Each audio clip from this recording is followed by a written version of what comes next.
the nude. In this procedure, when I invite a model to my studio, I ask her to be very comfortable in the pose she will be, because she will have to be very long in that position. First, I draw the canvas with the charcoal, and I will draw also the white sheet in this case. Then I will glue the background, and then I will spray the charcoal to fit the draw. Now I will put the wrinkled paper on the background to give some texture to my canvas.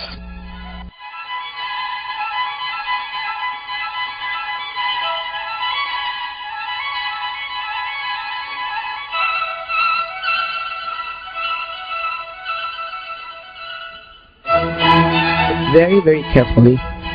Now I will put, in this case also, the cartoon. It is a corrugated cartoon that is going to be the bench.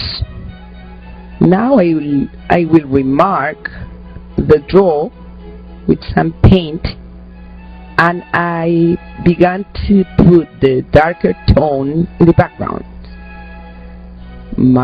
I continue painting with the bistros, with the charcoal